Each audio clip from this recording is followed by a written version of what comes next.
Hi friends, இன்றைக்கி வந்து பெரிய கிளிக் பார்க்கலாம். The major product of the following reaction கொடுத்துருக்காங்க. இப்போ இந்த மாதிரி ஒரு ரியாக்டன் கொடுத்துருக்காங்கன்னு வச்சுக்கோங்களேன். இங்கே sp3 கார்பன் பார்க்குறீங்க அப்படின்னா இது வந்து கண்டிப்பாக 3,3 சிக்மாட்ரோபிக் போகும். இது வந்து ஆக்சிகோ ப்ரீ அரேஞ்ச்மெண்ட். ஓகேவா? sp3 கார்பன் நம்ம சூஸ் பண்ணிட்டோம். அதோட இந்த பக்கம் பாருங்கள், இந்த sp3 கார்பன் இந்த பக்கம் 1 கொடுத்துக்கணும், இந்த பக்கம் 1 2 3, இந்த பக்கம் 1 2 3. அப்போ நம்மளுக்கு என்ன வரும்? 3,3 சிக்மாட்ரோபிக் போகும்னு நம்ம கண்டுபிடிச்சிடலாம். 3,3 சிக்மாட்ரோபிக்கில் ட்ரிக் என்ன அப்படின்னு பார்த்தீங்கன்னா 1,1 பாண்டை பிரேக் பண்ணிக்கணும், 3,3ல் நியூ பாண்ட் ஃபார்ம் பண்ணும், 1,2ல் வந்து டபுள் பாண்ட் ஃபார்ம் பண்ணும். ஸோ அப்போ இங்கே 1,2ல் ஒரு டபுள் பாண்ட் வரும், இந்த இடத்துல ஒரு டபுள் பாண்ட் வரும், 3க்கும் நடுவில் ஒரு சிங்கிள் பாண்ட் வரணும்.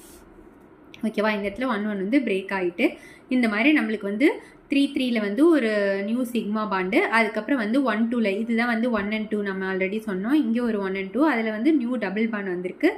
அதுக்கப்புறம் வந்து இதுக்கு 2 பென்சின் ரிங் வர மாதிரி இருக்கனால நான் வந்துட்டு நம்பரிங் அதுக்கு தகுந்த மாதிரி கொடுத்துருக்கேன்.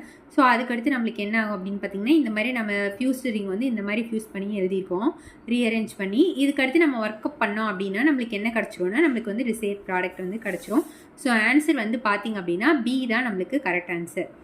நெக்ஸ்ட் ஒன் பாருங்கள், which of the following compound will react fastest with diene under thermal condition கேட்குறாங்க. இந்த மாதிரி நம்ம டைனோஃபைல் டையின் இதெல்லாம் பார்த்தோன்னா நம்மளுக்கு என்ன தெரியும்? டீல்சாலர் ரியாக்ஷன். டீல்சாலர் ரியாக்ஷனோட ரேட் வந்து பார்த்திங்க அப்படின்னா, rate of Diels Alder reaction is inversely proportional to aromaticity. So அப்போ அரோமேட்டிசிட்டி எதுக்கு அதிகமாக இருக்கோ அதுக்கு டீல்சாலர் ரியாக்ஷன் வந்து கம்மியாக இருக்கும், ரொம்ப ஸ்லோவாக நடக்கும். இங்கே நமக்கு என்ன கேட்டிருக்காங்க? ஃபாஸ்ட்டாக டீல்சாலர் போகிறது எதுன்னு கேட்டிருக்காங்க. ஸோ அப்போ லீஸ்ட் அரோமேட்டிக் கொடுத்துருக்கிற ஆப்ஷன் 4 அரேஞ்ச் பண்ணி எழுதினோம்னா ஃபியூரான் தான் வந்து நம்மளுக்கு லீஸ்ட் அரோமேட்டிக். ஸோ அது வந்து ஃபாஸ்ட்டாக டீல்சாலர் ரியாக்ஷன் வந்து அண்டர்கோ பண்ணும். ஸோ இதுக்கு ஆன்சர் வந்து பார்த்திங்கன்னா ஏ தான் கரெக்ட் ஆன்சர். அதுக்கடுத்தது வந்து பார்த்திங்க அப்படின்னா தேர்ட் ஒன் வந்து கொடுத்துருக்காங்க நமக்கு.